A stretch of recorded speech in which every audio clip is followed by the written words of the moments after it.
This is going to be Team 14's presentation for instrument designs. The concepts we're pitching today are the cigar box guitar, PVC pan flute, horseshoe percussion instrument, and the steel xylophone.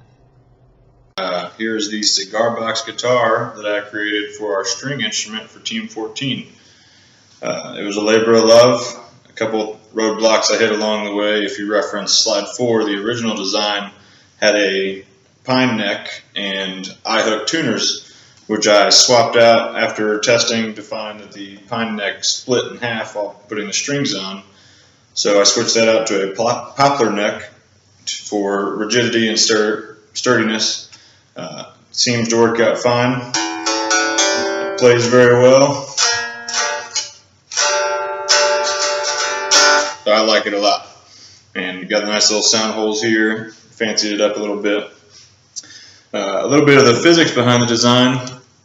The frequency, rather, is the square root of the tension divided by the linear mass density, all divided by 2 times the length. The length, however, will be variable depending on where you put your fingers to close off the frequency nodes.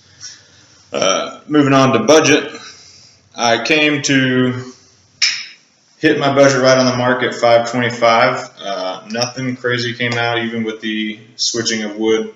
Luckily, I had a lot of things on hand, so I just recycled a lot of materials that I already had. So now on to Amelia for her amazing pan flute, and thank you guys for your time. Hello everyone, it's Amelia. For our team project, I decided to design a PVC pipe, which looks like this. On the slide number 9, you can see the outline of my PowerPoint presentation. On the following slide, you can see the initial project design, and on the slide number 11, you can see the final outcome. What definitely changed is the size of the instrument. It's smaller. I use a smaller size of a pipe. Let's go to slide number 12, which is the important features. It's definitely space efficient, material and cost efficient, and it supports the physics of the acoustics instruments. On the slide number 13, you can see the equations that I've used in my calculations.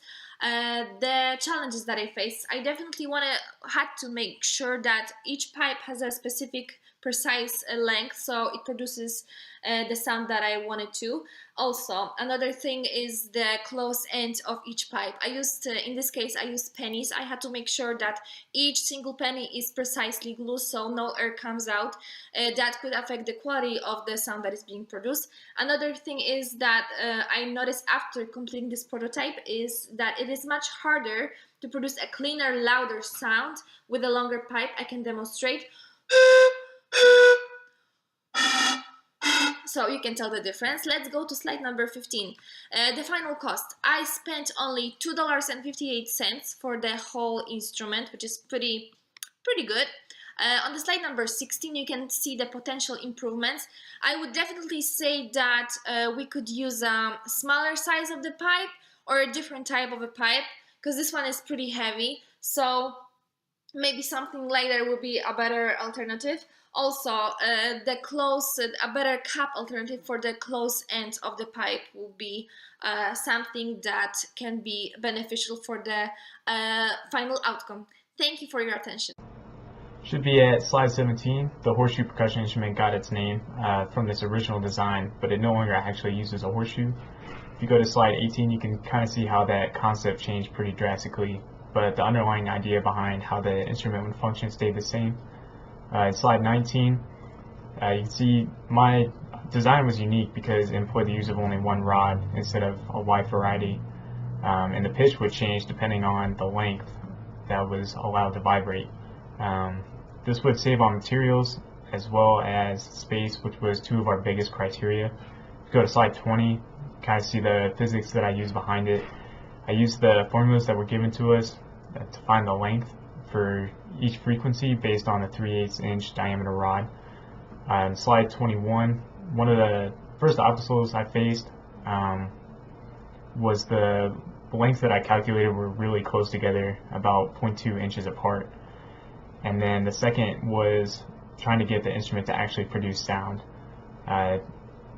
When you clamp the rod into the block, it really mutes like the whole instrument.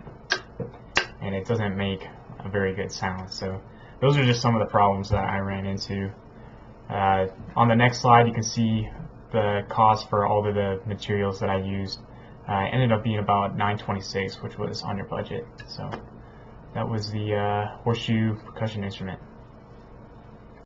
Hello, my name is David Robinson, and for this project I built a steel xylophone. The xylophone is constructed from 1/4-inch steel rods attached to a wooden base. To play the instrument, you strike the rods with a smaller rod.